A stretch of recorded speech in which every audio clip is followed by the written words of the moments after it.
He was good. But he was, when he sat through, I think over 15, 20 minutes.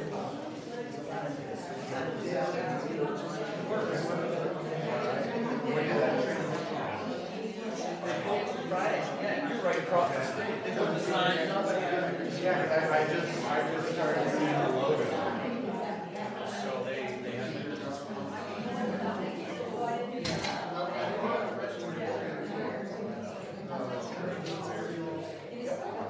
and they had no idea.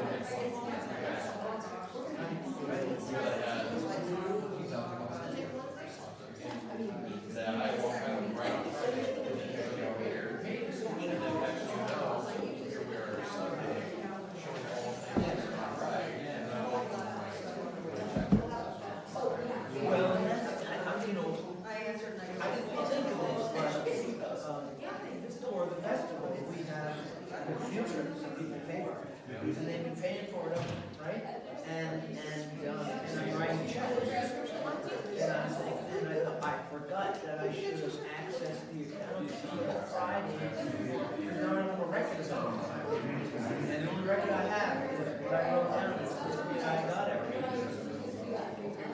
I got balance in my hand.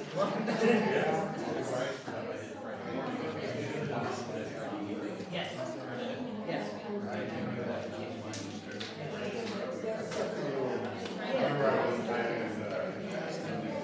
We made it Washington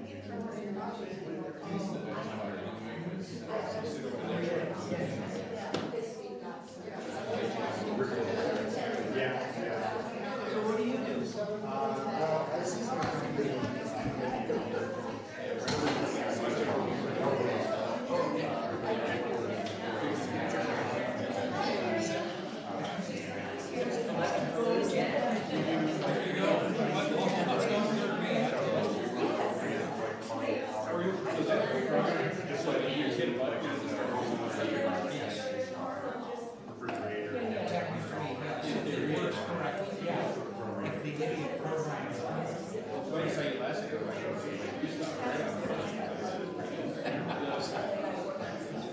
Yeah, well, and this is probably a funny thing in the chambers, you know, you have the same cameras. This is actually, this camera is actually,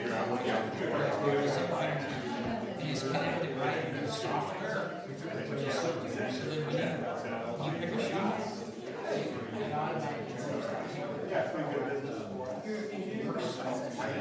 So I have a button that says Mariana, MEM.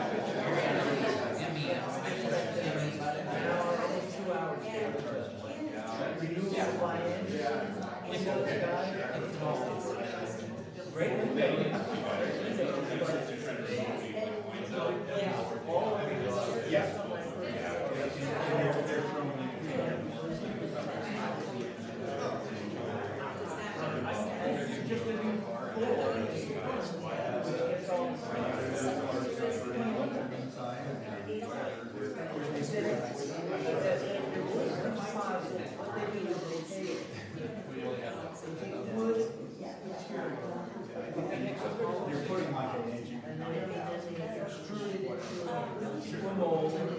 Nice to have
I missed this.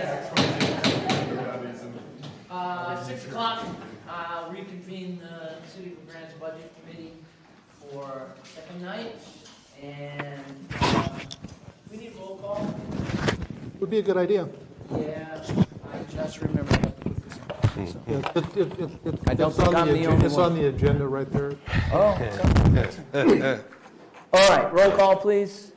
Josh Bachman, Here. Matt Barber is absent excused, Steve Clements, Here. Green Dudo. David Blame, Here. Ricky Joe Hickey is absent excused, Megan Keating is absent excused, Molly King. Here. Gary Lillard. Here. Mary Ann Meisner. Here. Roxy Oakley is absent excused, Justin Rock, Here. Tony Smith. Here. Denise Wheeler. Here. All right.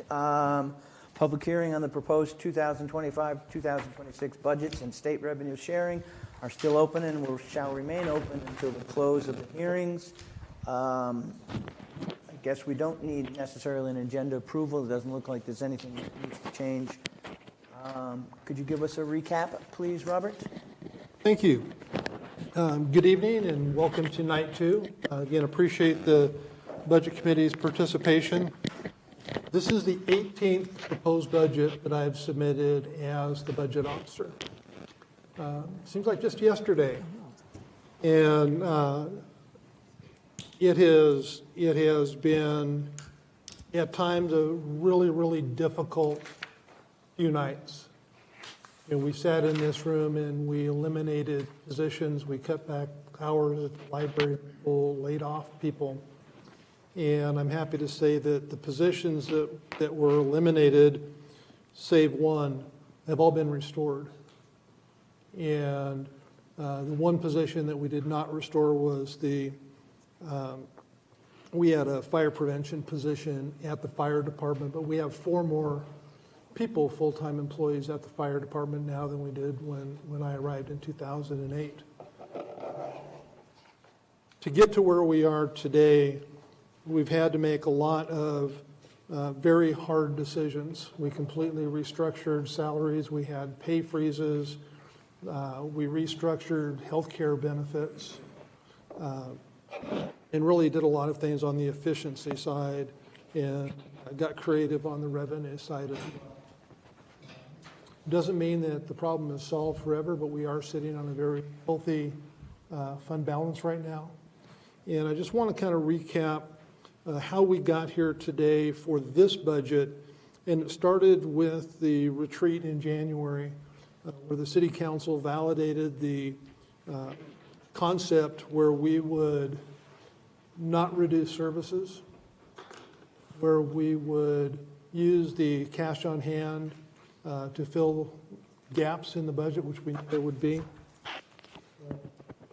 And also that we would follow the resolution for how to address the unanticipated increase in general fund cash.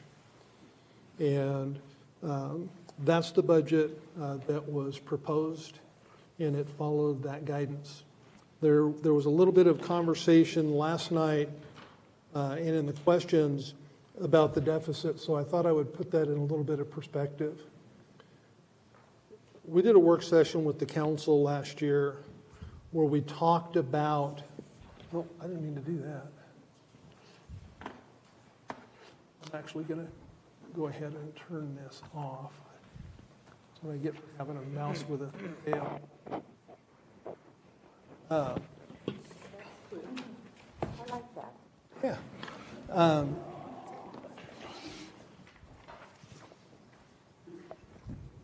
There was discussion about the deficit, and that's the difference between the anticipated current year revenues versus the current year expenditures. It's $5 million and change. To put that in a little bit of perspective, we had a work session with the council where we forecasted out 5 years and said if we spend 100% of what we budget and we receive 100% of the revenues that we forecast at the end of that 5 years, I think we're like 1 million and change in the hole, negative cash. We then went back and took a look at if we left the revenue and the labor the same, but we adjusted the materials and services to reflect the historic average expenditures by department.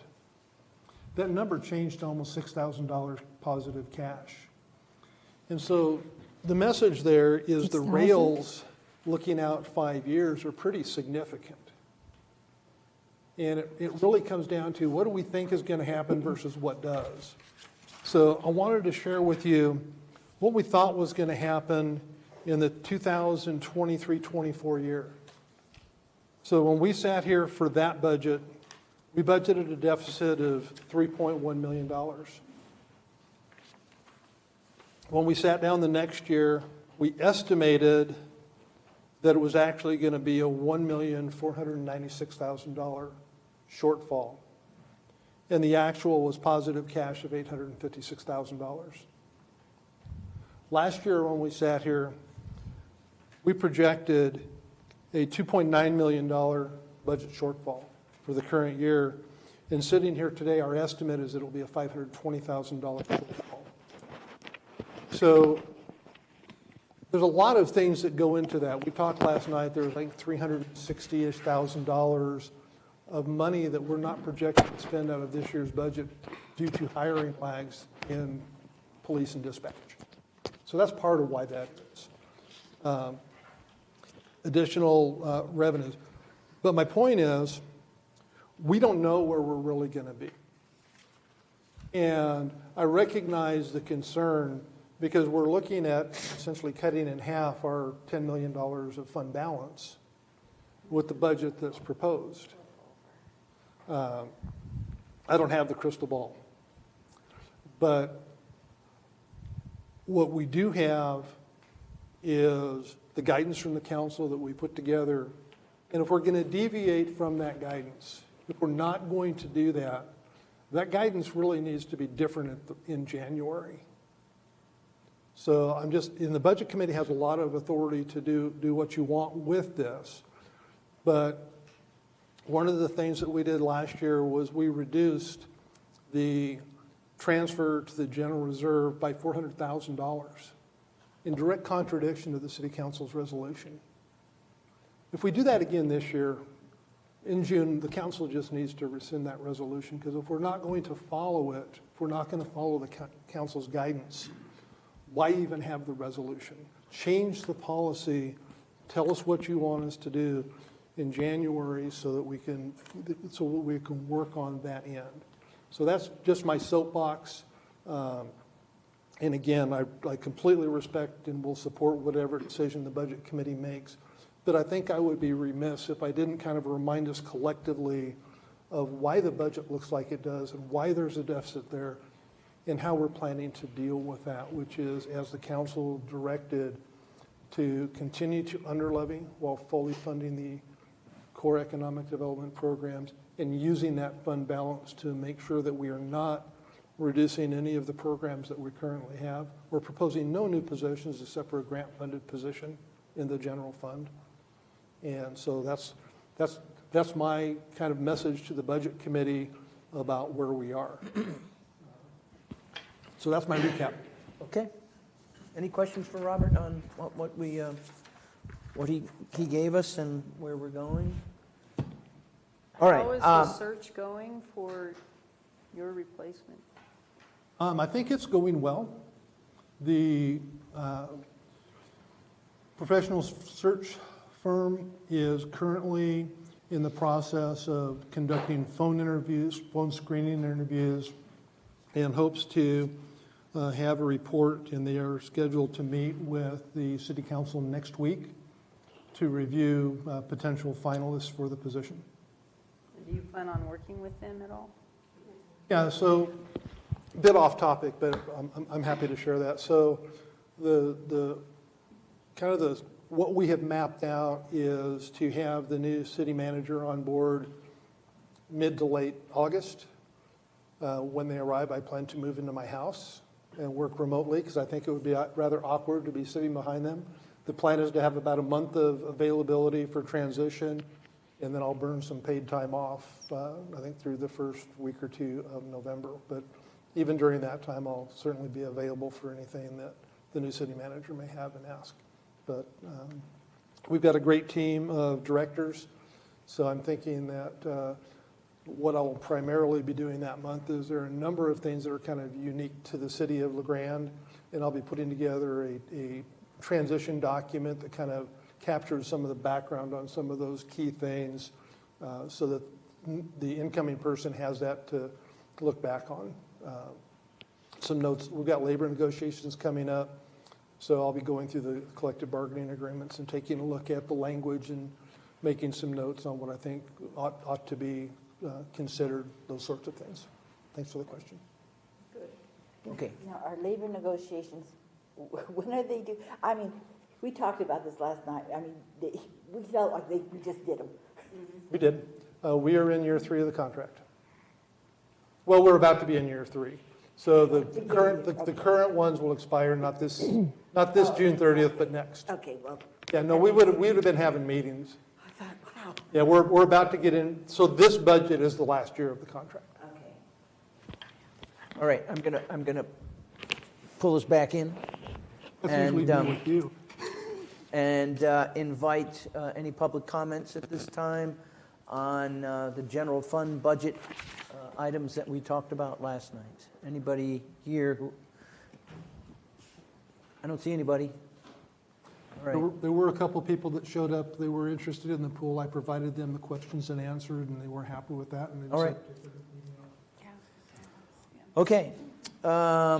With that, I'll open the floor up to committee deliberations on the general fund budgets that we talked about last night, prior to making a motion to accept the budget or amend it. So the floor is open. Anybody have comments, discussion on the general fund budget items that we covered last night? Gary. Yeah, I wanted to follow up a little bit on the questions and answers we got from you this morning. Sure. The police rental, 61.5 a year. Has there been any more discussion like we used to have about a new police station? Yeah, we actually commissioned some work on what a facility would look like and what it would cost. And it's a substantial price tag, and there is currently not an effort to move forward with trying to pursue building a new facility at present. It just struck me that 61.5 a year would go a long way toward some kind of a payment, probably. Not the How much? right, not the How much was that bill, Robert? You know, for the new one? I mean, that way it they get an was idea of what well. they're paying. I'm thinking it wasn't it like $18 million. Yeah. Something like that. Yeah. Yeah, How much? 18 million. Wow. So Yeah. yeah, $60,000 a year doesn't go a long way towards that debt service. It's 5,000. Even in a 20 or 30-year mortgage bond. A lot of money. Yeah. Other questions? Specific to We talked about, general fund. I have a question just about the library. I remember we just got that roof replaced how many years ago? For like 200,000 or something? How long ago was that? That was different director. Okay. About 3 years ago, wasn't it? Yeah, so Might have been. so what's wrong with the roof now? Occasionally it will leak. Yes. and it's- So they did a bad job. No, the design is not ideal. We're talking about a flat membrane roof in snow Oh. country. Yeah. When the snow Flat. melts, it just kind of searches for any sort of, we did have a repair done by someone local though, just recently, and we haven't had any leaks since. So that's I good. remember, We're- Robert, that when we were first looking at that, getting this built, we raised some concerns about the roof at that time. Steve, I can't remember if Yep. you were on the, yeah, and here we are. I remember when they built the roof, if you remember when the architects were Yep, arguing with them. yep. We live in snow country. You can't have a flat Flat roof. roof. Oh, you just be fine. Yeah. Oh, no, yeah, I mean, that's silly. Okay. Yeah. So, Is there so a are we, fix? are we thinking trying to put a pitch on it? Is that why? So No. we don't have it flat anymore? No, okay. Do you expect to have to fix it in 4 years again? I hope not. I hope not. Yeah. But at least we have someone local that can, you know, Fix it, okay. Did it have a guarantee? I mean, didn't it have a Yeah. 10-year guarantee or something? Talking about the first one? No, the second one that when we did that. There must have been. they said, they came and looked and they said that it wasn't something that was covered. They did come and look and, yeah. So it's not covered. We have a similar problem at our clinic, and we have to get people on the roof and shovel the snow off when there's certain amount, because the drains can't handle it and it'll leak. So, yeah. All right. So Dave? I do have some comment, and I appreciate the perspective, Robert. I think I felt that the council's priorities weren't followed with this budget. Not only did we sit in this room last year and have quite a bit of deliberation about running a deficit and how we felt about digging into the piggy bank, the cash on hand that we have, in order to meet ends. So you're right, we're still projected to run a 500,000 deficit this year. It would have been close to $1 million had we not, taken that 400,000 out of that. So keep that perspective in mind. So we would have run $1 million deficit, which would have been, I think, for the cash on hand we had last year, that's a significant percentage. So the council did meet in January at the retreat, and as part of that, one of the stated priorities was fiscal management. In fact, that was one of the top priorities. And that's what led to this discussion about how we should move forward, projecting the 5 years out, what that looks like. As a consequence of that, I do not recall a consensus by the council, perhaps others do, that we should continue to try to run deficits. In fact, I recall it being the contrary, that we were very concerned about that, about preserving the available cash on hand. And in fact, we and Mike did a lot of work this year trying to pull one of the few levers we have to try to shore up the revenues that the city has coming in. So we did a number of annexations this year, plugging holes in the city, trying to make sure that we were taking advantage of the resources that we do have to make sure revenues could keep up with expenditures, which are rising faster than the city's revenues are. That's very clear.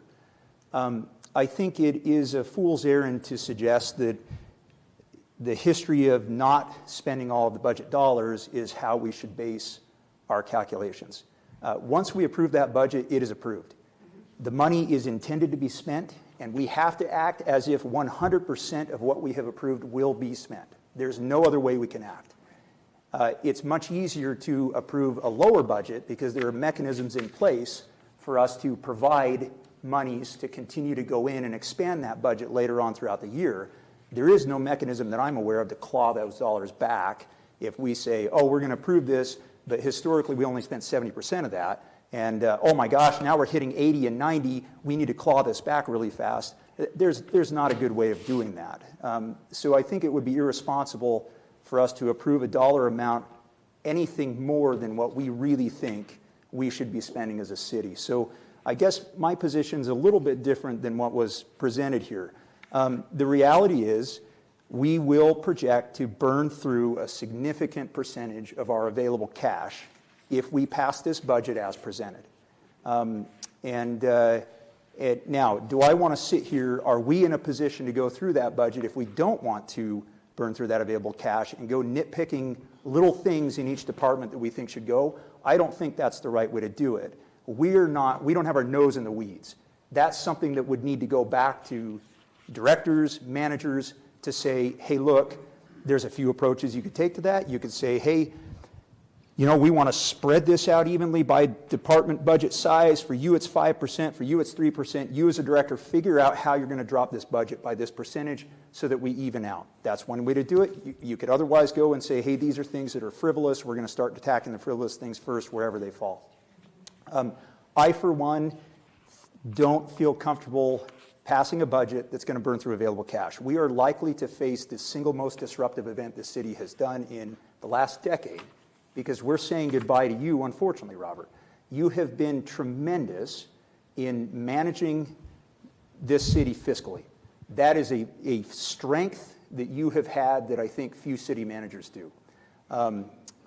And as much as we would like to select somebody who has that same fiscal acumen, you don't know. And anybody who's done any hiring, you can hire, and then you find out later how well you did, right? Like, that's just the reality of it. So there will be a tremendously disruptive event that happens later on this year, and the reality is that new city manager will handle most of this budget and how those dollars are spent. So I think I would offer that perspective, and would be happy to hear the thoughts of others on the committee. I do agree with David, because I thought in January we did talk about not going, into the deficit, just kind of like we did the year previously, as well. So I do feel the same way as David feels about the budget, and that's what we did last year. We had you guys go back and reevaluate, and I think we might just have to do that again this year. Well, I think what we did last year was, the question was posed to me, give me something to cut.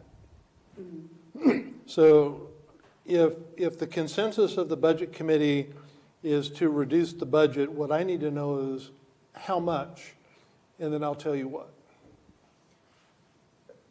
Before someone gives you that. Sure. I wrote down last night that the $5.8 million shortfall contains mostly one-time expenditures. Was I correct in writing that down? Yeah, all but about $1.2 million. And keep in mind that the $2.2 million of ARPA money it's part of that deficit, but that's really carried over money. So it's a little bit misleading Okay. when you look at the deficit, so. And I would suggest not touching, the ARPA funds, the other things. You were, I think, correct to point out those one-time expenditures, and I would suggest those be viewed as an aside. And what we should be looking at is that extra 1.2 million and change that really comes out of the remaining piggy bank once those others have been accounted for as expenditures.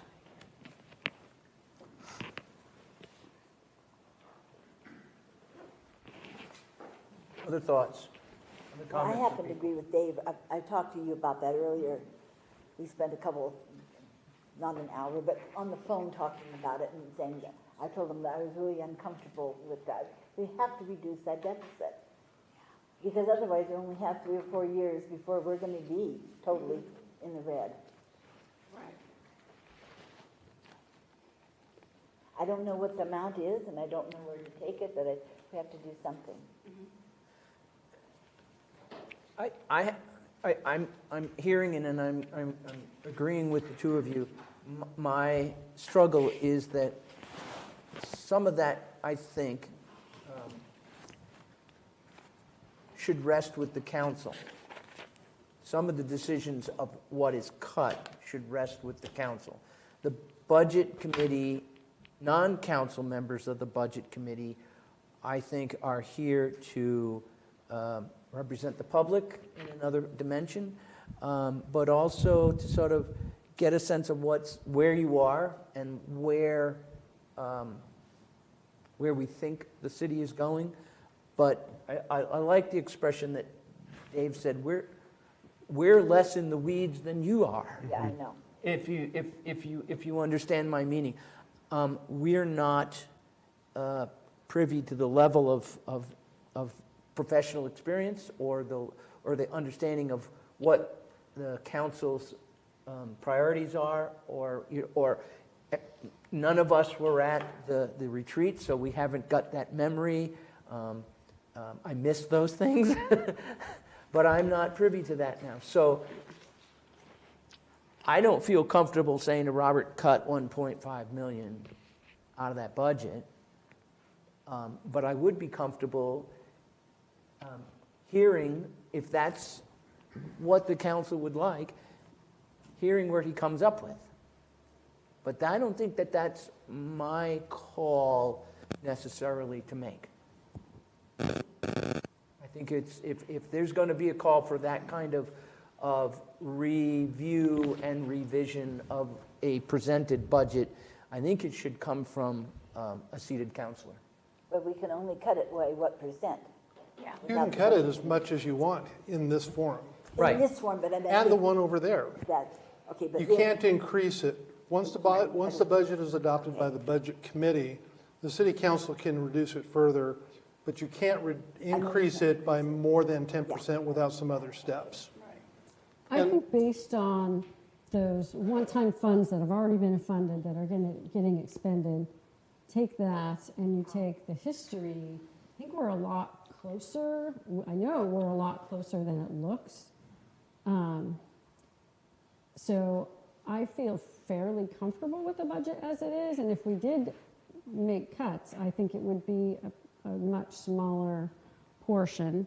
We also have unappropriated that is a buffer, and that was 450? Well, that's, so, Something like that. I'd like to add one more rant if I could.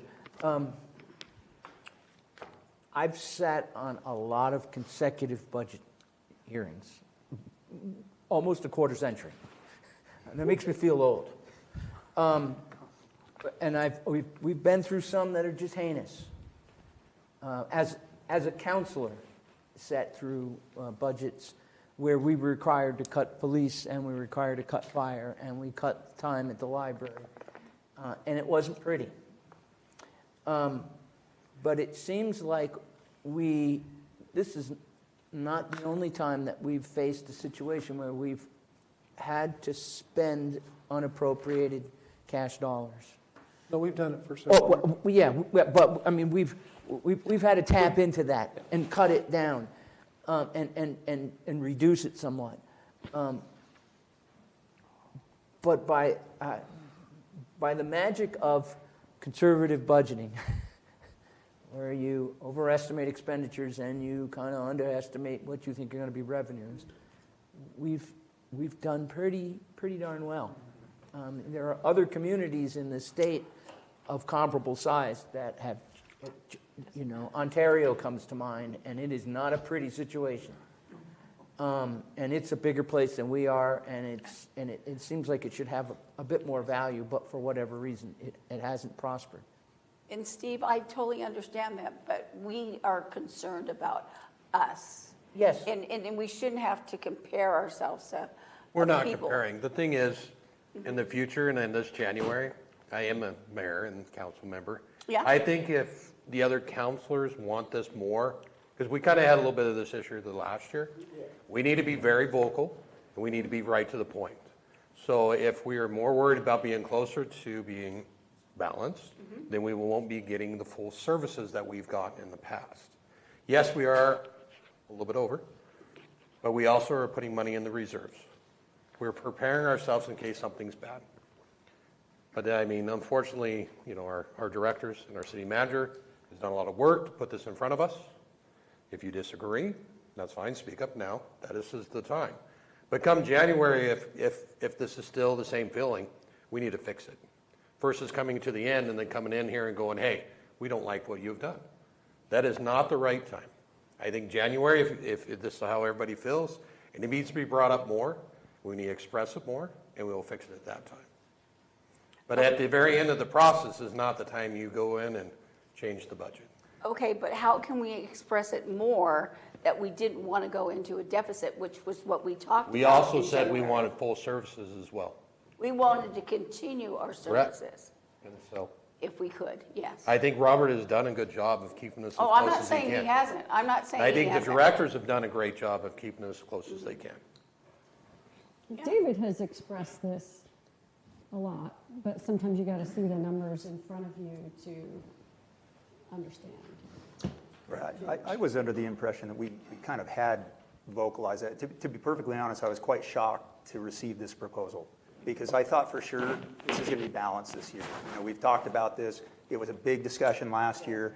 I was really surprised to see us set up with a budget that wasn't balanced. I mean, it totally took me off guard. I thought for sure, geez, this was, as stated, priorities, but I think most of us remember that was a priority was set in January. So this, like I said, caught me off guard. I expected this to come to us balanced. I expected this to already be done. That discussion to have been had among the directors. I think we've arrived at this point precisely because there was some miscommunication in the direction that I think a lot of us felt we gave as council and what was received. Sure, and let me expand on that. So the first question that I always ask at the retreat is, do we want to validate the practice? And the practice is not to reduce programs first, followed by capital expenditures. So, and to make sure that we maintain a minimum of $1.4 to $1.6 million in the bank. So those are the kind of the key pieces of the way that we would reduce things. So if you are saying we want you to reduce the budget, we would start with undesignated transfers or even designated transfers, future capital expenditures. The second to last thing that we would cut would be current year capital expenditures, and the last thing that we would do is start cutting people in programs. To put in perspective the notion of have everybody cut 10%. 10% of the police department's budget is 50% of the library budget. So when we start talking about percentages of cuts across the board, I am not a fan of that. particularly when we look at, in the general fund, the percentage of the budget that is people. And when you're already, in most cases, spending, 80 to 90% of your materials and services, it's not because we're using those to use them, it's because that's what it takes to do the job. And so if you're going to make cuts, you start looking at where are the service delivery reductions that we want to make. And to make service level reductions when you're sitting on a $10 million starting fund balance, I don't think is the right choice. I truly don't. But if you want to make a substantive impact on that deficit to stretch that time frame out, we can certainly do that. I just need to know how much money you want to shave off of the deficit, and then I can share with you where I would suggest that we make those reductions. Gary, I saw your hand up. Do you have something? Yeah, I think Robert just addressed a lot of what I was thinking. Thinking back to when I was on I'm in the same boat you're in. I mean, I was not privy to some of these discussions, obviously. A lot of things that the past couple of years I'm not privy to. I do know that years ago on the council, when we suggested cuts, we generally heard pretty loud and clear from the public they didn't want those cuts made. Did we close the pool at one point? Or at least we talked about it. No, we reduced. We discussed it. Yeah. We did. Yeah, there were two things with the pool. One, we reduced hours. Right. That's when we cut cop positions and a fire position. And then I think a couple years later, there was a question about the pool budget. And the next night, the room was filled with Save Our Pool people because they thought someone had suggested that we close the pool. Mm-hmm. I can speak to that during my tenure here. Right, I remember that now. You're right. But the point being that when that was discussed, there was a lot of blowback from the public. And I'm not saying that you should be afraid of that or take it into consideration, not take it into consideration, but just expect that when you start talking about cuts to the budget, you're going to hear from a diverse group of people that have different ideas about what, at the very least, you should consider to be important. And we need to listen to them, too. Pardon me? We need to listen to them, too. Yes, you do. I want to echo what Justin said. While I appreciate your concerns, and there could very well have been some miscommunication, Robert and the directors needed to know in January how to prepare this budget. There's a ton of work that goes into that. You know that, and I know that from experience. They spend a lot of time between January and now, or actually the end of April, when we get this packet, working just on preparing that piece of it. To get to, and then bring this now to the public input. If there's a suggestion this evening, go out and find us $1.2 million worth of cuts. We're here another night, and maybe two. Not that I want to shorten it up, but we're here because we just had public comments on these funds, and nobody said anything. But if the news got out that we were going to cut $1.2 million out of some budgets, pool, library, police, fire, you can bet there would be people in here having comments. And we can't deny them that by making that change now and not having an opportunity for them to come and comment on it tomorrow. So I'm just saying that. Do I like running a deficit year after year after year? No. Am I scared that Robert is not going to be under control and we won't know who this person is or what their capabilities? You bet. It's going to be a whole different bailiwick next May with a different person sitting as budget director or budget chief, or I can't remember. There's a Budget officer. Officer, there it is. That's what I was looking for. It's going to be a different boat. But we have something in front of us now I'm comfortable as a member, as a non-council member of the Budget Committee with what we have.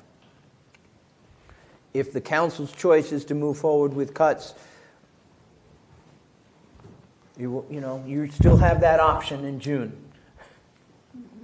If I could kind of address two phases of the piece. If the intent is to have a balanced budget, at the retreat, the messaging should be build a balanced budget. Without using ending fund balance. Correct. Build a budget that is balanced. And I would say that balanced on continuing money expenditures. So that you know that of the revenues that are coming in, you have what you need to cover your ongoing expenses, and then you look to your fund balance to address the one-time capital expenditures each year and the deferred maintenance and that sort of thing. That is an approach. That's an approach to take in January so that if we are looking at making reductions in services that are going to impact the community, they have an opportunity to show up to participate in that discussion. That's why I'm concerned about the notion of making reductions in department budgets that are going to translate to service reductions. And none of the things that I have on my piece of paper that I jotted down are going to, with two exceptions, be an actual service reduction. So, but again, I just need, if you want to reduce that dollar amount, I just need to know what the guidance is in terms of amount so that I can tell you what I would recommend that you do. So by my calculations, if you exclude the portion of the 5.8 million that is a one-time expense, the ARPA funds, other things, we are left with about 6.14 of the 10.7 million that we had starting cash, right? That 6.14 is what would remain as kind of a balance. The 1.24, if that is fully spent, would represent 20% of the available cash on hand. Now, if we use last year's numbers as projections, can someone maybe remind me? So we projected a 1 point something, and we're going to end up maybe $500,000 in the hole. Is that right? As it sits right now for the current year, we projected a $3 million deficit, and the estimates show it as a $500,000 current year. And it would have been $900,000 had we not pulled back on the $400,000 or whatever that would have gone into. If we had not done that transfer. If we had not done that transfer. So it would have been about a third. If we had done the transfer, those dollars would be sitting in general reserve as opposed to in general fund. Right. So, which is a restricted fund. But so let's say, if you treat that as $900,000, it's roughly a third. So we came in about a third of what the projected deficit was going to be. So I would just suggest, what if we used as a starting point a third of that 1.25? And I mean, to me, I would feel a little more comfortable with that. Now, keep in mind that a portion of that was we were unable to fill 2 police positions, right? That was 400,000, is that right? Police? Well, it's 360 if you look at the positions in the labor costs in communications and police. They're always down at least 2. I mean, and that was just a chance event. We weren't able to fill those positions, or that would have added another 300,000, 400,000 onto that. So, I mean, I think those are good perspectives to keep in mind. We cannot continue this practice in perpetuity. Cannot. It is unsustainable. Not without revenues climbing. But what we have seen are fairly stagnant revenues, and yet costs, like we saw this year, personnel is 2/3 of the city's budget. We saw an 8% increase in personnel. We did not see a corresponding 8% increase in revenue to cover that. And we just have to face the music. And I don't want fear to guide this. I'm not afraid of what the public says. The public has entrusted us with the ability to come in here and be the adults in the room and say, can't do this. I can't run my personal budget this way. I do not run my business budget this way. I don't spend money that I don't have. And if I have a reserve, that reserve is utilized for emergencies or for extenuating circumstances, none of which I've seen in the current proposal. And so I hate to dig into that piggy bank. That's just my philosophy. That's the approach I take. Maybe others feel differently. I'm one voice on this council. I'm not many. And you know, someone's welcome to make a motion and approve this as it stands. I'm just expressing my own view. I don't feel comfortable. I would like to see this reduced in some amount. Does it have to equal zero? I don't think so. That's not the position I'm taking. We've shown in the past that we have never quite gotten to that full amount, but I think we have to pass it as if it would be that full amount. So you said it was 1.3 million? Is that what I heard? A third of 1.3? Yeah, 1.24? What was it? 1.24, I think, is Yeah, the we number take out that you the- gave us, Robert? yeah. If we take out the one-time expenditures, ARPA funds, Yeah. opioid settlement, 1.4. whatever else, at 1.24, that 5.8 is what is left behind. Okay. So you're talking about The- 400,000? Or four, If we looked at a third of that, yeah, roughly. Yeah. yeah, a third of that. I largely agree with your position, David. Yeah. I would feel more comfortable with that. I mean, within our business, we struggle to fill positions. We consistently forecast a labor cost that exceeds or that we don't spend because we can't fill those roles as quickly as we think we can. So if historically that's been the case, if this year it's been $360,000, I wonder what the downside is of trying to more accurately forecast that relative to historic. What would be the downside if we assumed vacancies persisted longer than the current assumption? So, Robert, I think we have a number of people that are asking for like a $400,000 reduction. What would that, have you got some things on your list that you could? Well, if we're talking about just simply pulling $400,000 out of the budget proposal, the easiest way to do that is the same way we did it last year, which is to take it out of the transfer to the general reserve fund. There is no impact to any departmental budget by doing that, and it's very clean. And I think that so I'll just share with you the first two items on my list. And again, the intent is we want to take care of the general fund first. So the first item on my list is the $937,000 of transfer to the general reserve, which is the half of the unanticipated increase in beginning cash. So that's where I would go first, just like we did last year. The next place I would go, frankly, is I would go to the $468,000 transfer to streets. We're taking general fund dollars and we're moving them to streets. So that's where I would go next. Is that a violation of the resolution that the council put together, or? Both of them are. And I mean, it's only a resolution. It's Correct. not an ordinance. Correct. So if you choose to go that way, you're not really breaking. Well, I think that my understanding of the discussion is there's significant concern about the general fund. So maybe I've got those first two things flip-flop wrong. And the first reduction should be from the streets. So we don't put that money from the general fund into streets. That's $460,000. That's the number that Dave tossed out. That retains those additional dollars in the general fund. We do not transfer that 937 to the general reserve. We leave it in the general fund balance. And then the guidance in January is to prepare a budget that is balanced on a continuing money basis with capital expenditures being targeted from cash on hand fund balance.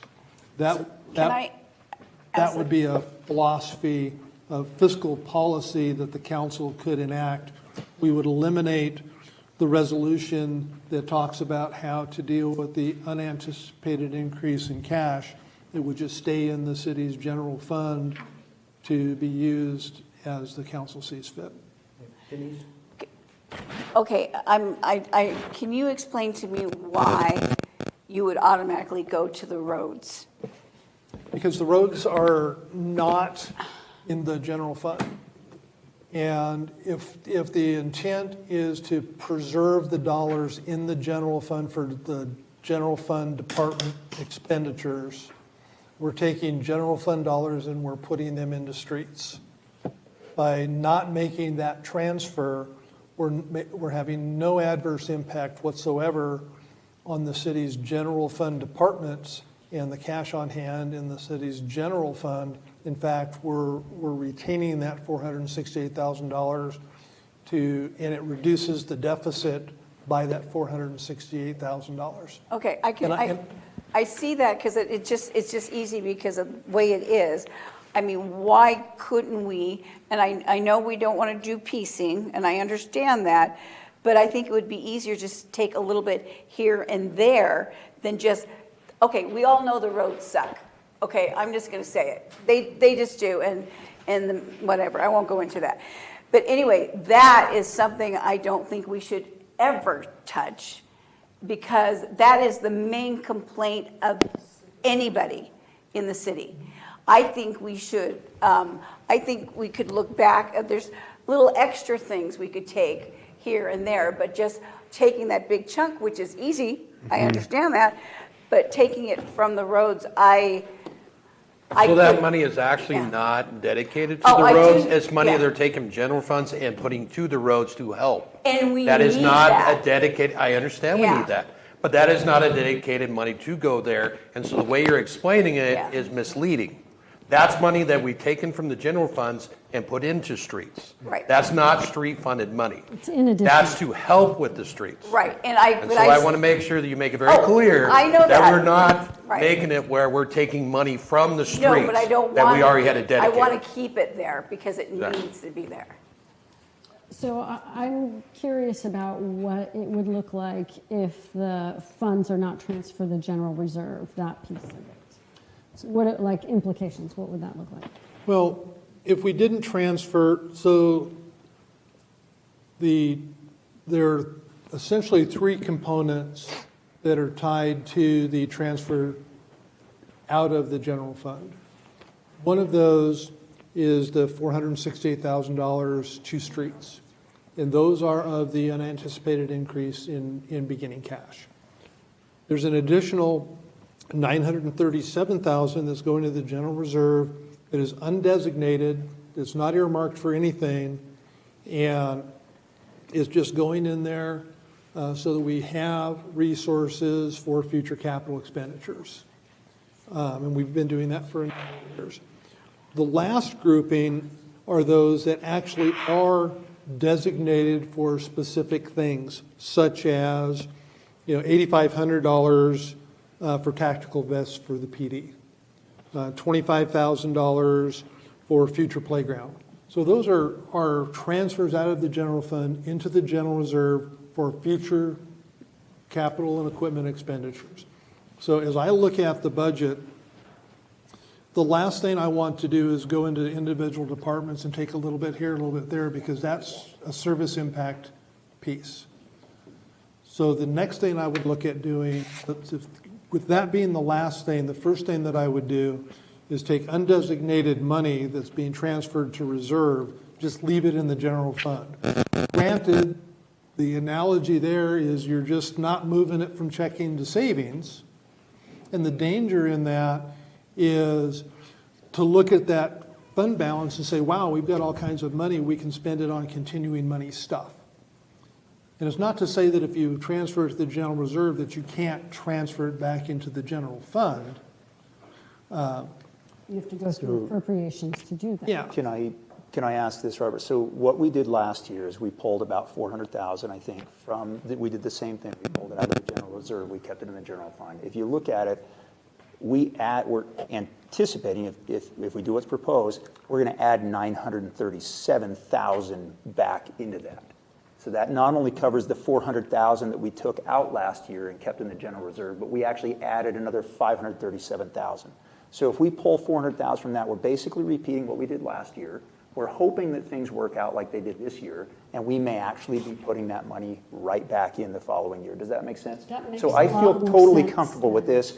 And what we talked about last year is, this is actually, I think, you're right, Robert, you can treat it as a myopic thing, but you can also treat it as being a little bit wise with how we shuttle these funds. Keep in mind the general reserve funds they're a little bit restricted in their use, where the general fund is unrestricted, completely unrestricted. That money is available for us to use however the city needs. Once they're in the reserve fund, you're right, it's like a savings account. It's a little harder to pull that money out and stick it on something else. So I feel perfectly comfortable, and actually I would support that as the easiest and most viable way of accomplishing what we're asking, which is, hey, take a little bit out of this. We don't want that whole amount. Let's pull it back. We're going to hope it works out like it did this last year, where that money's frankly going right back in there. So we didn't hurt ourselves last year, I don't think, by doing that. No.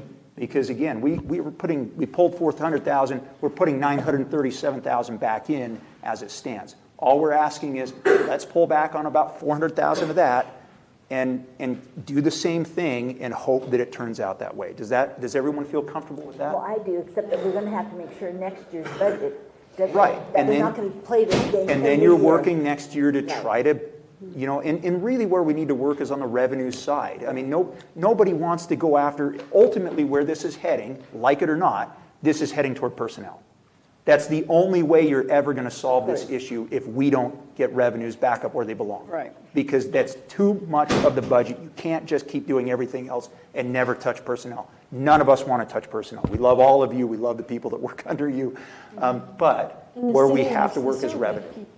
Exactly. We've got to work on the revenue side. We've got to be smart. We've got to think outside the box. We've got to start using tools like AI that let us, one personnel, be more efficient in what they're doing, so we can provide more services with the same number of people. That's really where we need to head. But these are active, lively discussions that we're going to have to enter into. Where we sit right now today is just, I think that's an easy way to solve it. And if people are comfortable with that, I would be comfortable in making a proposal that we do an amended version of that budget, essentially repeat what was done last year. We're going to pull back a little bit, keep it in a more flexible fund, hope that not all of that money is spent, because that would still chew into 800,000, of our available cash. If there's consensus on reducing that transfer by 400,000, then someone could make a motion to adopt the budget as amended and make that one change. If there's not consensus, then I would ask that Dave make the motion to make that reduction. There can be a second, and there can actually be an up and down vote. But I don't want to see the money taken back from the roads. I want that to keep going, to be transferred to the roads. Wouldn't be touched. Because right. Our roads it wouldn't be. Yeah, it's the number one complaint too. Yeah, and again, I'm just telling you, if we're looking at it from the perspective of protecting the general fund, that would be the approach. Right. And I totally get the roads.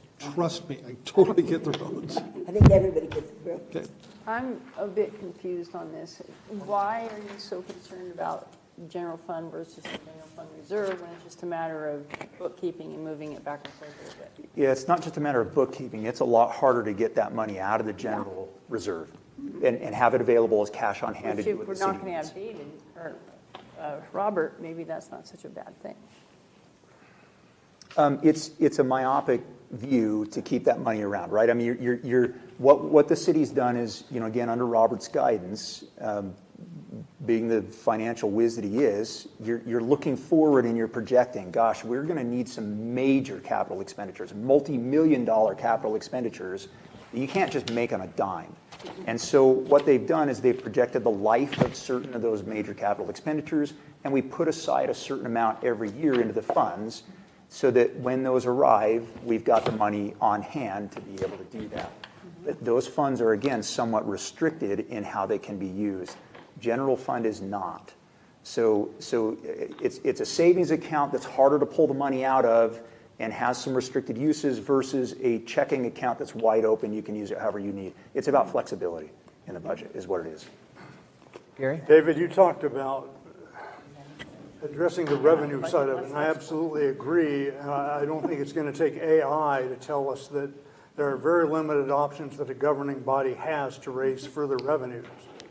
I would be very curious to see how, we tried it once before with the gas tax, right, Steve? Is that my recollection anyway? A gas tax that, frankly, I think the council I was on at the time, we didn't do too good a job of educating the public and encouraging a positive vote. But it's going to take something like that to get the kind of funds you're talking about. And that's a tough proposition as well, as I'm sure you know. And remember, we also tried a public safety. Pardon me? Yes, Also we tried considered public safety option, local option levy, so. Yeah, we tried That did that not too. go to the voters. No, it did not end up going to voters. I'd like to, I mean, this is good discussion. I like the frankness of it. I like the dimensions of it. I think, though, we've kind of worked into a place that we need either some general consensus about replicating what happened last year, but only in this forum, because what happened last year was at the council level. So I entertain a motion that incorporates Dave's suggestion that $400,000 not be put into general reserve. So just to be. But I'm not making that motion. I think I'm trying to reiterate what I'm hearing. Yes, Robert, go ahead. I guess my question is anybody not in favor of that? Well, I'm not too sure that, I mean, I don't know, because I wasn't even on the budget committee last year, so I was not privy to any of this. And I don't want to point any accusatory fingers and saying, okay, you should have done this, you should have done that. But it puts me individually, and maybe some of the rest of us, in an awkward position to have to make these decisions at this point. In my opinion, as a former counselor, this is a conversation that should have been had much sooner than 7 o'clock tonight on the second night of a budget hearing process. It is not the purpose of the budget committee to rubber stamp the budget, and I'm not suggesting that. But these are very substantive decisions that have to be made, and they require some very careful thought and some very careful conversation. I'm not feeling like this is it. My suggestion then would be for Councilor Glabe to make the motion on the 400,000, and you can vote on that individually and then make a decision whether or not you want to do anything else before moving forward to close the hearing and adopt it. I move that the public hearing for the city's general fund budget. Hold on a second. No, it's just a motion on your Just a mine? idea of moving. So I would move that we adopt an amendment to the proposed budget that would reduce the anticipated transfer to the general fund of $937,000 to $153,000 down to by an amount of $400,000 to be retained within the general fund. I'll second. So just to clarify, it would be not to send it to the general fund reserve. Is that right? It's a reduction of the transfer by $400,000. And I second. Oh, wait, so we have a motion and a second. Basically, it says that instead of moving, that $400,000 will stay in the general fund, and it will not be sent to reserve in any way. Streets are still good. Although, that's a conversation you can have in terms of how much could actually be done with $400,000. But, so that's the motion we have. We have discussion about it. I'd like a roll call vote, please. Josh Bachman, Yes. Steve Clemens, Yes. Green Dudo, Yes. David Glabe, Yes. Molly King, Yes. Gary Lillard, No. Mary Ann Meisner, Yes. Justin Rock, Yes. Tony Smith, Yes. Denise Wheeler. Yes. Motion passes. All right, so now we have an amendment that you'll need to do within the current budget. Yeah, we'll fix that.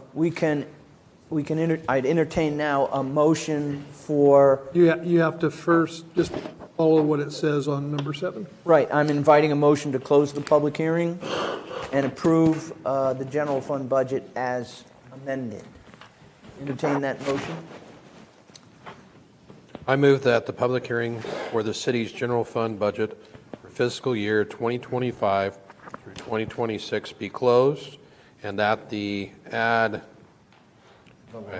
thank you, property tax rate of 7.4392 per thousand of assessed value be imposed for the general fund and for it in its entirety. And that the general fund budget be approved by amended and forward in its entirety to the City Council for adoption during the regular session of the City Council on June 4th, 2025. Second. We have a motion. Tony Smith seconds. Discussion? Roll call vote, please. Josh Bachman, Yes. Steve Clemens, Yes? Corinne Dudo, David Glabe, Yes. Molly King, Yes. Gary Lillard, No. Mary Ann Meisner, Yes.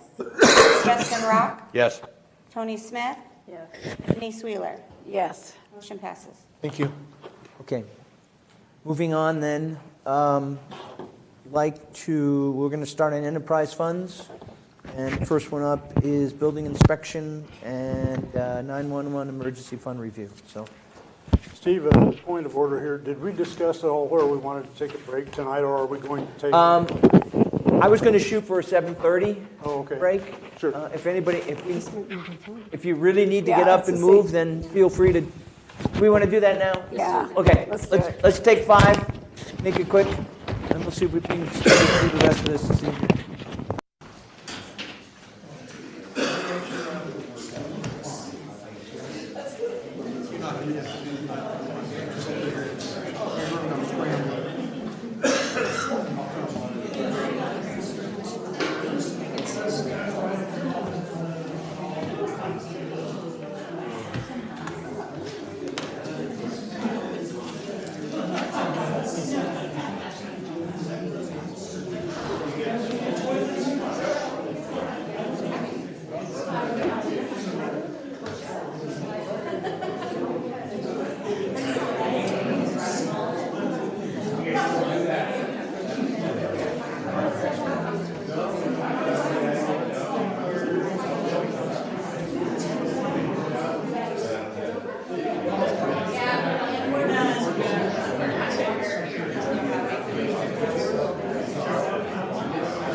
I love hitting that thing.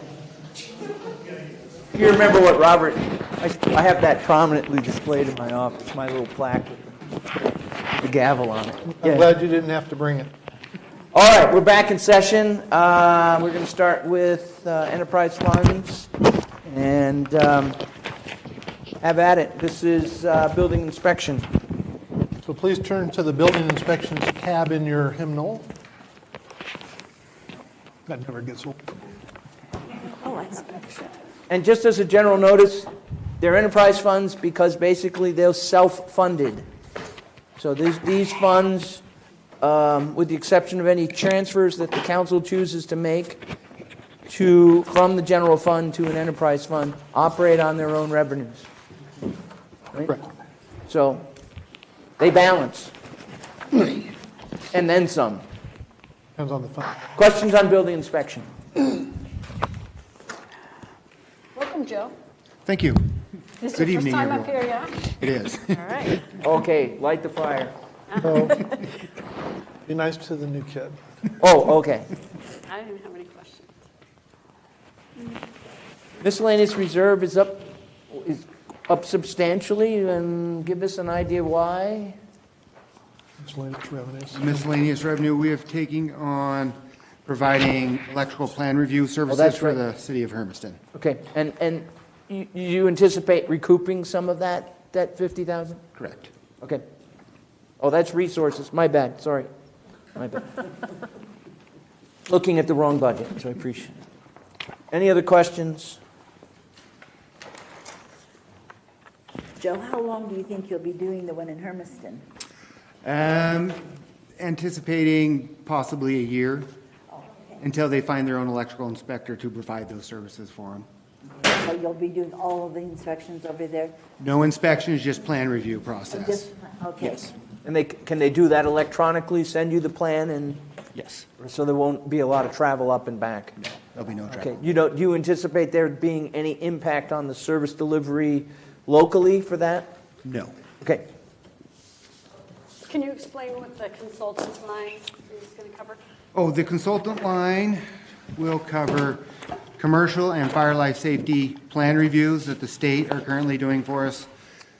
We have certifications in-house that the previous building official had that we do not have currently. We are working on those. We send them out to have them done, but we're working on those certifications to get everything back in-house. So in the future, maybe we won't see that. Correct. In about a year and a half is what it's going to take for us to get those certifications. And that's why the training and meeting expense is up as well. Correct. Can we do inspection reserve as well while we're here? Or do we want to, okay. So we're looking at building inspections or building inspections Is that reserve? under the building inspection, is that what we're on? Yes. Okay.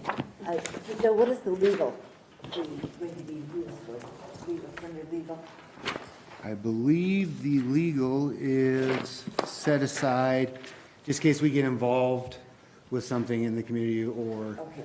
some kind of, And also part of the cost of labor negotiations. Okay, so every 'cause they have a- department has a piece of that, don't they? Yeah, and that's a good question. So all of the departments are going to have, all the enterprise funds, you're going to see a legal line with some dollars there specific to their pro rata share of any representation we have during labor negotiations. So the Employees Association typically has an attorney that represents, so we will have an attorney in the room. And those legal costs are spread out on a per employee basis. Okay. That's what because I was wondering about that when I was looking at the budget, and I thought, Yep. we don't have negotiations this year, in my head. Okay, thank you. All right, any other questions on building inspections or building inspections reserve?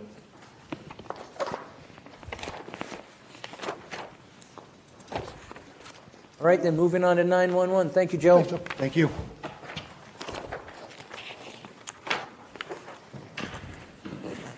Back again. You are back.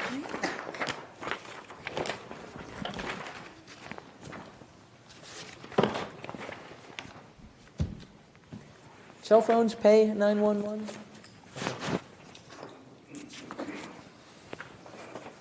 You need 2 more dispatchers, is that right? We do, yes. You're fully We're trying. staffed? Fully staffed, is that? No.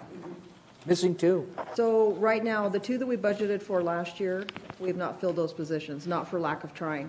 I read an article once, and it was from a manager of a large center back east, and he said there's about 10% of the population that can do the job that we do, and so Wow. it's very limited, because it's a very, it's hard, and not everybody can do that job, so we want to make sure that we have the right people, so we're very particular, but, we're advertising, we're trying to get, we have 3 in training right now, they're absolutely wonderful, but the training program is 6 months.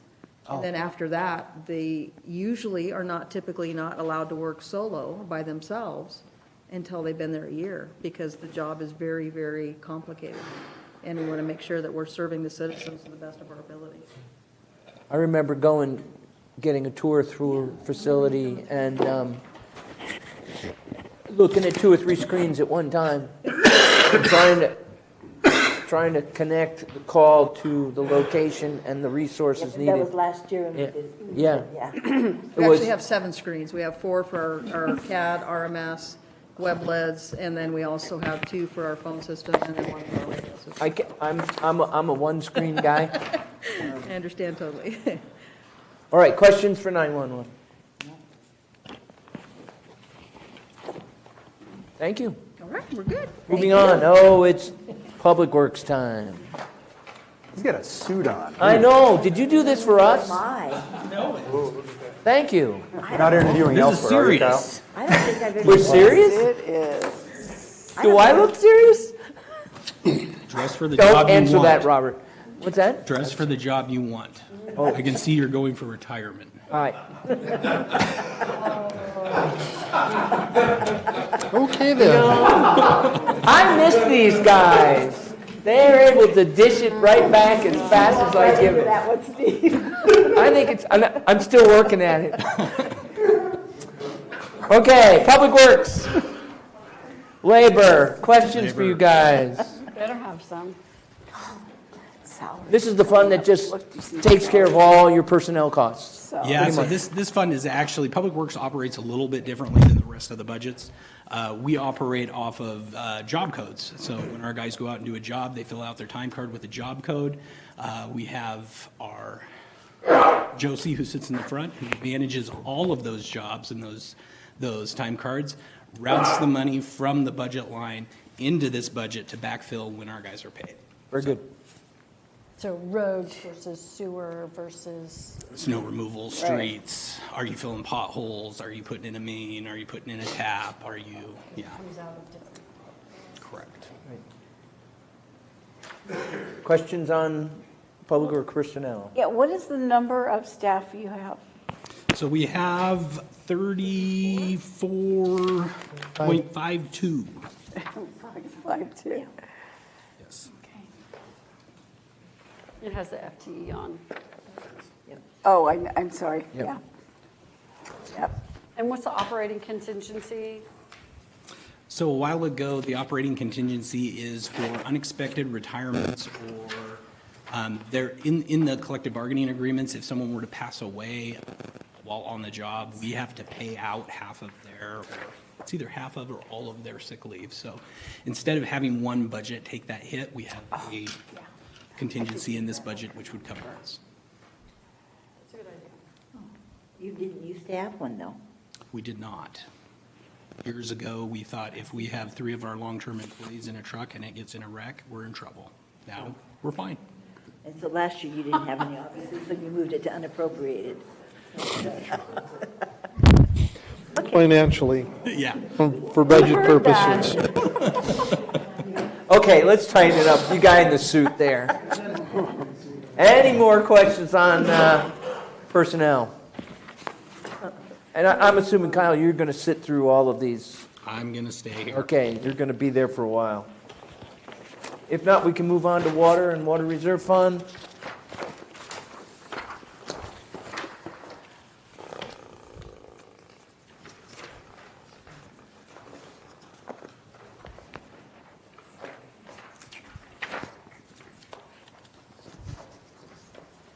Went down. How are we looking for water service? Need a new well? Anything like that you anticipate? You know, we're currently looking to work on a well. One of our wells is underproducing, has been underproducing for years. And so we're actively pursuing, looking for drilling a new well. Okay. It wouldn't produce new water rights. From the water rights perspective, we have enough water on hand to produce enough water for our population for probably the next 20 years. But the problem is the well that we have just can't produce the water and the quality that we want to that we want to deliver it. So we are currently looking for replacing a well. We'd probably keep that well online for emergency uses because we can still use it. But yeah, we are actively looking for a new well. And you've upgraded all the residential meters, and now you're upgrading the large meters as well? Is that what that means? Yes. We've completed with the residential meters, which are your 3/4 and 1-inch meters. We're now moving to the larger ones. The new meters are the ones that read over air. So instead of having to have somebody go around and walk the route and touch read the meters, they now send through the air the readings of the meter to our system, which is fed up to the cloud, and we can get on our computers. So somebody can just look at it from the office instead of driving around. Cool. Getting bit by dogs and stuff. Yeah, so the system has the capabilities. Finance also they do the billing, so they also have access to this system. You can set it up so that we can actually tell if your toilet is running. So proactively. And do we do that when someone, can do that. when their bill is up? So yeah, conservation is a huge piece of water resources new push throughout Oregon.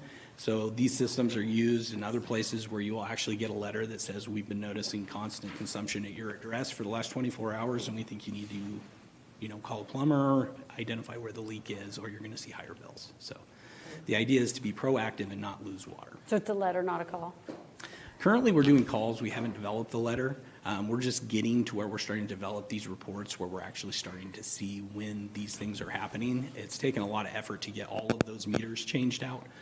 We have around, I think, 5,400 different meters in the ground. So residential took up a big chunk of that. I want to say around 4,000, so around 80% of that. Nice. So I've asked this question before, but I always like to ask it. So I'm going to go it again. We pay a base rate for water. I pay a certain fee for, I can't remember, was it 600 cubic 667. feet? Yeah. There's 2 of us in the house, and during the winter, I'm sure I don't use that amount, but I still pay that base rate. Correct. Why can we not just pay for the water we use? So there's a couple of different ways that you look at building the rents for a system. And we use what we call a declining block rate. So the idea is the base rate that's charged to the meters is enough money to finance the ongoing maintenance of the system so that we don't have to try and build our backs on unguaranteed funds. So when you look at what we bring in on the base rates, we can basically cover the maintenance and ongoing for our system so that we're not going to run into a problem down the road of bad pipes and we don't have the money to fix them. Once you clear that 667 cubic feet, the price of water slowly goes down, and that's where it's reflected that the more you use, it gets cheaper. But if you use under the allotted amount, you just pay the base rate. Right. Okay. And that sort of seems contradictory to me in terms of conservation. It seems like if the more you use, the more you should pay, so that you will try to use less. And it also seems like if I'm only using half of the amount that in the wintertime that I'm paying for, I'm subsidizing somebody that is using more and paying less for the more they use. Does that make sense? Oh, I get it. We could switch it because there is a increasing block rate model where you would increase the amount of the overused. That's beyond my bailiwick and this, I think, in the budget committee. But I ask that because I have friends who've said, why do I have to pay for water I don't use? Right? And so now I have an answer to Well, it doesn't make sense because in the summertime, you get charged for the amount of water you use. it's not a base rate, then it's charged on how much you're using, doesn't it? We use the same model. Some people still stay under the base rate and only pay a base fee during the summer, but a lot of people pick up the irrigation, they do use additional water, and they do pay higher fees in the summer. So is it everybody who uses okay, we have a sprinkling system, so is mine always the same amount then, every month? Not usual, but if you'd like, you can call me and we can look up your account and I can tell you what you've used over the last few years. Set amount. And I will say this, and I think, Kyle, one of the questions I asked was about water rates and water use. You haven't raised rates in a number of years. Is that correct? Yeah, in the water, we haven't raised rates since 2018 budget. So in August of 2017, we raised 3%. Which is notable in a period of fairly high inflation, that the city of LaGrande has been able to keep its water rates significantly lower or reasonably lower than the inflation rate, and fairly competitive within other communities of like size. So, and that goes for sewer as well, as I remember. So you're to be, I guess there's some advantage to having a base rate that covers your anticipated costs, and so I appreciate that. There is, and there's a great benefit to having, City Manager Strope, the budget committees that we've been blessed with, who at the time when we made those raises, we needed the money. I mean, you can look back at we had declining fund balances. We were in trouble. If we were to use well, we would have been in trouble. And the budget committee showed up and gave us the raises that we saw we needed to build back up these reserve accounts. And so in turn, we've always liked to, return the favor. And if we do not have declining balances, if we do not need the money, we're not going to ask for it. Excellent. Other questions on water and water reserve? I do. Can you just remind me what the water rents and penalties and other fees are? So water rents is that monthly bill for delivering the water, so that's your water bill to all the residents. Oh, okay. Turn on charge is the amount when we have to come out and physically turn on your water. So that every time there's a new customer, we have a turn on fee, or if you were shut off and we have to come out and turn the water back on because you didn't pay your bill, there's a fee associated with that. And the penalty and other fees? Those are we have a delinquent fee, so if you're really past due, and then a late fee as well. Okay, thank you. Any other questions on water or water reserve? Okay, motor pool.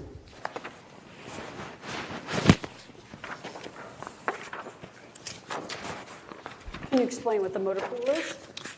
Yeah, so motor pool is like our rental center. So all of our equipment, all of our vehicles are run through this budget.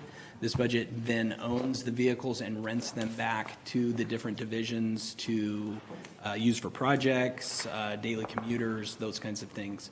It provides us an opportunity to always be in the ability to buy new vehicles or equipment when necessary, rather than, it's a way that we continually account for money spent and put money in the bank for future purchases. Is this just for Public Works?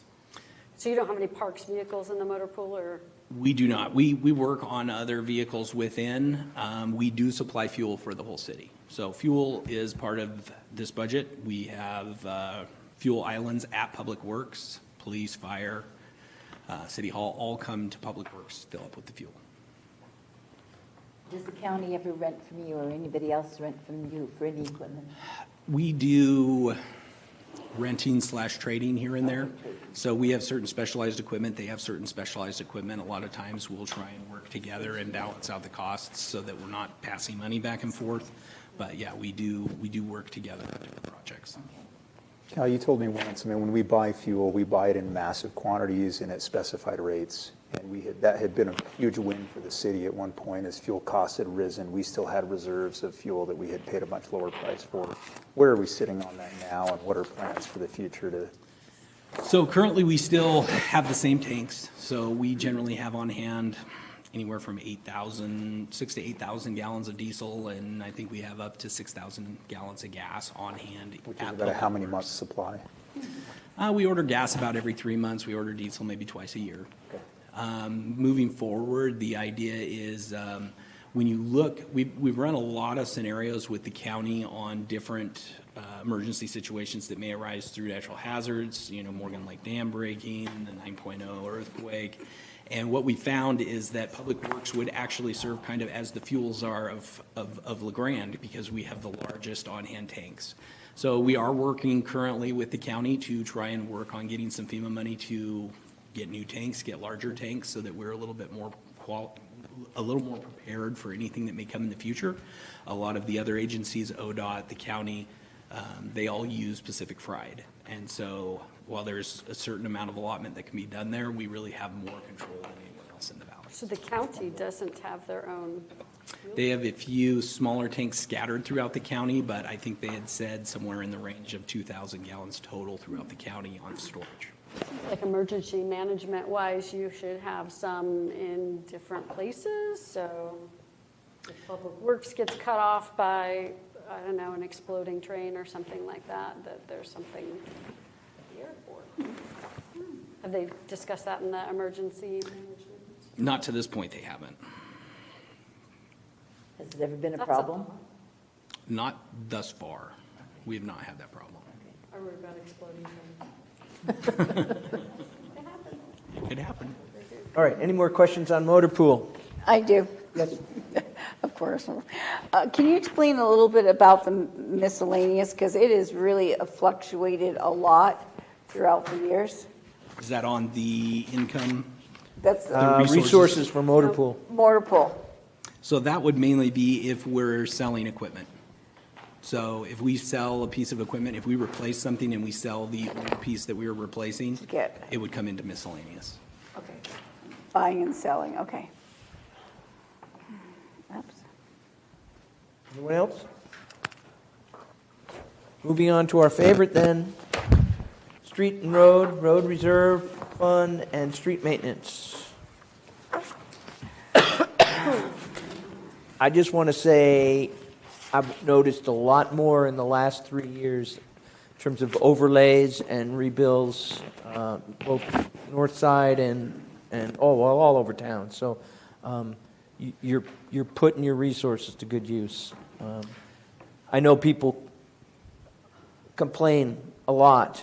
The reality is, as you and I exchange emails, it's not cheap to fix a road. The price that Kyle quoted me just the other day was $2.75 a square foot. That's this much for an overlay. That's just to put pavement over the top. So 30-foot road is 30 times $2.75. So it's $40. It's what? $60, $70 just to do a linear foot of road on just an overlay. It's $8 a square foot to do a complete rebuild. When you tell people that, they stop complaining. I'll remember that. No, they don't. Or you say, okay, if you want this, what do you want to give up? We just did that this evening. We just said, we're going to put $486,000 into roads, but at some point you may not be able to because you want to keep 2 police officers on. Or you want to keep the library and the pool open. So having good roads and full city services, sometimes something has to give. But you're doing a great job, so I appreciate that. Thank you. The ARPA funds are not reflected in this. Is that correct? That's correct. Okay, because I was going to say, I don't see them anywhere here. Yeah. They're in the city council Right, section, I think. okay. But the anticipation is, well, I won't ask that because it's not on this budget. Are we going to contract out the work from the ARPA funds, or that's funded by the ARPA funds? Yeah, so we 'Cause have. we don't have enough people to, use all that in a summer. So, yeah, we currently have a contractor under contract, which will be in December. So mid-June is the current timeline estimate, where you'll see a grind and inlay on 12th Street, Walnut, Inn Avenue, and Alder.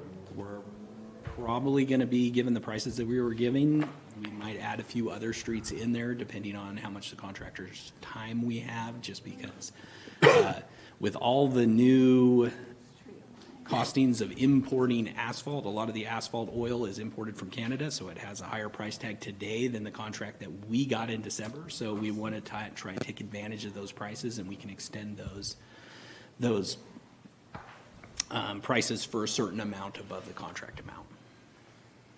What are your advertising? What sort of advertising does Streets and Roads do? For like, most of that is for replacing people. So if we were to have a retirement, we'll go out and, generally speaking, we pay anywhere from $700 to $1,000 just to advertise to fill a position, trying to get the word out there. I hear stories of, 15 years ago where a public works position would get 100 to 150 applications. We're happy with 15 now. Thanks. Okay, any other questions on street, roads, reserve? Go ahead, Denise. Okay, so I'm just going through this again. What category does your patching of the holes go underneath? That would be in the street and road budget under road maintenance, which will be 003-161-637-500. So it is. Oh, okay, I see it. Okay. All right. Okay, I just want to ask you a question, and you can tell me this is not the right time to ask this question. I want to know what your process is exactly when you use the hot patch, or heat patch, hot patch? Hot mix. Thank you. Yeah, I mean, what is the do you do any prep prior to it? Do you not? That's what I'm getting a lot of complaints from, that a lot of people are telling me, and I'm just the messenger, hello. Sure. That you're not doing it correctly, that it needs to have some gravel, not just plain on the dirt. It needs to be not just cars driving on it to pack it down, because it's like Rice Krispie stuff, that it still will cause another dip in it and so forth. So I'm just asking, what is your process? How can we avoid some of that? Some people have said they've watched you guys do that, so. Yeah. Well, there's multiple different strategies. So a while ago, we changed up the strategy in which we are maintaining these roads. So about 5 years ago, we switched from spending about 80% of our maintenance dollars on 20% of our streets, because we're filling potholes over and over again with hot and cold mix, which is lasting 3 months and then it's gone. And we're moving the majority of that money to actually fixing roads. And the problem with that is the maintenance on those streets that are gone, we're just not doing it anymore. We're no longer polishing a horrible road and dumping our money into it. Instead, we're paving those, but it's going to take a while to get there. So when you're getting complaints that there's horrible roads, it tells me our strategy is working. We knew it was going to get worse, and I've been preaching for 4 years. This is going to get worse before it gets better. We were handed a street system that's been underfunded for years and years. And City Manager Strope, as well as the council and the budget committee, has done a fantastic job of finding money for us, not only through the general fund with ARPA, finally put us in a position where we can make a dent in all of that past maintenance dollars. So when we go out and do potholing, we don't always use hot mix. We'll sometimes use cold mix. Cold mix is a little more pliable. Same idea. You prep the hole. You make sure that you've and you got prep the hole how? You just make sure that there's an edge on the side. If you're filling cold mix up into a divot rather than a hole, it has nothing to bear against, so it'll just slip out. So you'll prep the hole to make sure there's a side there. You'll put the cold mix in it and you compact it. They can say, hey, you can't use a truck. You can use a truck. Compaction is compaction. So a lot of people think that you have to have a roller out there to compact something, but by definition, compaction is the application of force to a certain amount to provide a density to strengthen the material. Whether we use a truck tire, which is 100 PSI, 100 pounds per square inch, which is greater than a plate compactor, or we have a plate compactor or a tamper, doesn't matter. It just needs to be compacted into the hole. If we use hot mix, generally we have a plate compactor on the rig with us. We'll run it over, because usually when we're using hot mix, it's like a ditch crossing, a larger pothole, those kinds of things. We've also moved to, on some streets, we don't even use asphaltic mix. We use gravel. And I can tell you, it's the shortest span Band-Aid you'll ever see in your life. It's probably gone in a week because most people still fly down those roads. They throw the gravel out, but every time I fill a pothole, on average, with cold mix, it costs us $35. $35 And that's the cold mix, right? Well, the cold mix and the labor and the equipment. So if I switch to gravel, you're cutting that cost by, 3 times. Maybe it's $10. Doesn't last either. Nope. Neither one does. Nope. Okay, more questions on streets and roads, reserve, maintenance? All right, stormwater utility and stormwater utility reserve. Did I understand right that you're going to be doing some work on Mill Creek along Geckler? Is that Mill Creek? Way down? Yeah. Yeah, so it transfers from Mill Creek into Geckler Slough on 16th. Yes. We have been targeting the bridge on 18th Street over Geckler Slough for probably about 4 years. So we have funds in the reserve account, but we also have an opportunity through a funding of FEMA, which is Flood Mitigation Assistance, FMA funding, where they would pay for 75% of our bridge. So I am holding out spending our money when I can find somebody else who could pay for our bridge. Good, cool. So we're hoping to hear on that grant by next fiscal year with all hopes. We put in the budget that we would work through the front end permitting and all the stuff with the federal government to meet the requirements, because you didn't know Geckler Slough is a salmon bearing stream. Yeah. Never seen a salmon in Geckler Slough, but that's how it's classified. So there are a lot of hoops to jump through.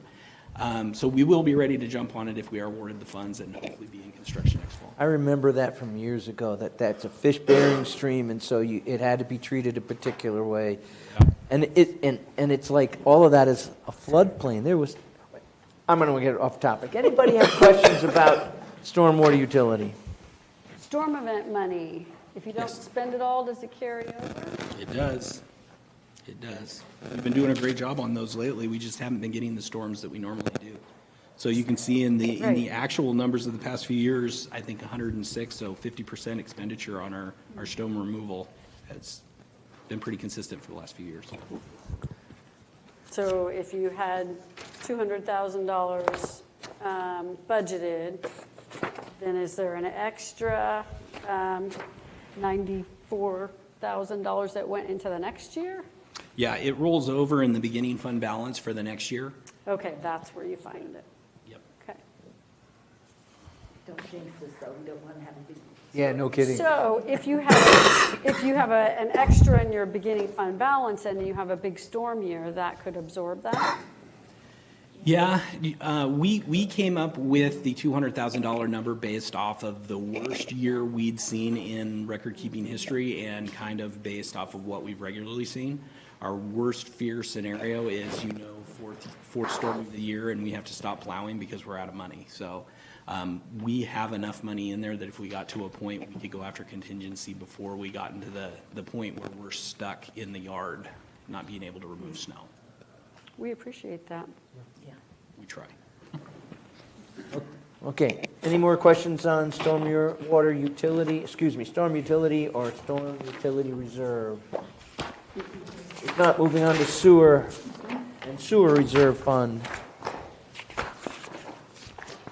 I probably should have brought this question up earlier, and again, it's sort of tangential to what we're doing here. The east side extension, is there anything in either water or sewer for that effort, or is that still in planning phase? So in both of the reserve budgets, we do have some money that's sitting there. You'll see it, you won't see it designated as the East Side Housing Project, but you'll see things as though replacement for Geckler Well, developing a new lift station. Those are the things that if it came along the opportunity to develop the East Side housing, we would have the opportunity to have funds where we can move forward with the design. Kyle, where's the money that if the state gives us the money for the fairgrounds, and you're going to be doing... What? That's in Robert's budget. Oh. So, The but TRG shouldn't the money be in his budget, that the part that is going to be donated, I mean, basically? So Where's that going to play out? It's $119,000 of transient room tax dollars in the council manager budget. Right, but, And the additional, up to that $250,000 contribution will be in the form of fee waivers. yeah, so they're not showing anywhere in here. No, it's just, we're just waiving the fee. We're not, Well, but I know we're what not you're paying saying. it for them. Okay. So we We're don't we're have- foregoing the revenue. But I thought maybe it would be in a donation or something too. No. Nothing. No, we're not, Just money is money. not transferring hands. Okay, okay. Like the Tiger House, that the school did a few years ago. Right. We waived those fees. Okay. So there's no impact to the ratepayer as a result of that. We're not spending any money. Except that it takes our guys' time. We're not, no, we're not it's the buy-in portion. Cost in excess of actual. Right, but I meant they're not getting paid then to do the work. They are still getting, They're getting their pay, but they're not being able to do something else during that time. No, so just to be clear, Okay, we're not waiving any of the city's actual expenditures for doing that work. They're still going to pay for that. It's a very significant total cost to have the connection made. right. And a portion of that cost is, it's not system development charges now, but it's the connection charge. It's the, Just the connection, right, but. and so we're waiving a portion of the connection fees that they would otherwise have to pay. Right. They're still going to have to pay for the actual work that's Okay, done. that's what I was wondering. So, yeah, no, So we're. it's just the connection fee. Yeah, we are not, Doing the we're work. not expending any public works dollars That's, for the fair, because we cannot do that. okay, that's what I was wondering. No, we are not doing that. Thank you. You're welcome. All right, any other questions on sewer, wastewater treatment, sewer reserve fund? Kyle, I think you're done, man. Thank you very much. Good job. Grants and donations, Robert? Heather? These are basically placeholders? They are. Yeah, so just as a reminder on the grants and donations, and we touched on this, I think, yesterday, we have a lot of dollars in here that are anticipatory. If we get the grants and the dollars come in, we can spend them. If they don't, then we don't. It always raises, I always have to kind of wrap my head around this because they're part of the expenditures that are included in the overall budget. They are. But they're also matched by the amount of the grant that would come in. Correct. So you've got, they're sort of offsetting. They balance, yeah. Yeah. Yeah, and so it artificially inflates the budget. Right. In anticipating of getting those dollars. Because what we would want to have happen is to receive, say, a $600,000 grant. We didn't budget, you don't budget for revenues. You didn't budget for the $600,000 appropriation. We'd have to wait or do a supplemental budget to be able to accept the revenues and expense them. So rather than do that, we insert dollars into this budget on the off chance that we may receive funding for something so that we can then legitimately appropriate those. We already have the funds appropriated, we can then expense them in that year. How do you handle a situation where the grant comes in, but it comes in at less than the amount that you budgeted? Because sometimes you'll ask for $100,000 and the granting agency will give you 80. Yeah, it would depend on the specific grant and what it was for. It could be a situation where, let's say it's Parks Department, the Parks budget would have to absorb that match. And sometimes we have matches, and those are plugged into the departmental budget, that portion of the match, and then the grant money is programmed into the grants and donations. Okay. That's what I So figured. really, it's kind of grant by grant specific. Right. And oftentimes when you get a grant like that, you get for less, you just adjust the project Yeah, it and kinda what depends you're on what going to it do. is. So, Yeah. all right, any questions on grants and donations? What's the air quality grant? What was done with that? We don't have anything budgeted for the air quality. No, That was for this past year. Oh, this last year? Yeah. Kyle can speak more to it. So the state legislature gave grants, that one's for $10,000 for an air quality project. Yeah. Previously, when we got these grants, we kind of built an air quality network through Northeastern Oregon, using small outdoor monitors that we install on there's on the city webpage. There's a link you can actually go over to Indiana Bend, who builds these in coordination with DEQ. So we built our own little air quality network, developing relationships with the schools. So most of them are sited at schools. Okay, cool. Any other questions? Moving on to last budget then, last fund, and that is the general reserve. And per our previous motion, would this be changed? Yes. So the revenue line where it talks about transfer in from general funds in 911, that'll go from 1.4 million to 1,048,653 in the approved budget. Okay. So the number in the proposed budget doesn't change, it's the approved budget that will change. Okay. There'll be no changes in any of the expenditure lines because that was the undesignated, so it'll just roll in. Any questions? All right. If there's no more questions from the Budget Committee, I'll do the formal thing and ask for invite public comments. Doesn't appear to be anybody here to do so. Committee deliberations on the enterprise funds. I've always found these to be pretty straightforward simply because they're self-supported. Yeah, and it's just, you do a good job setting fees, rates, you deliver service, we'd love to have roads better, it's just expensive. Any questions, any deliberations on enterprise funds?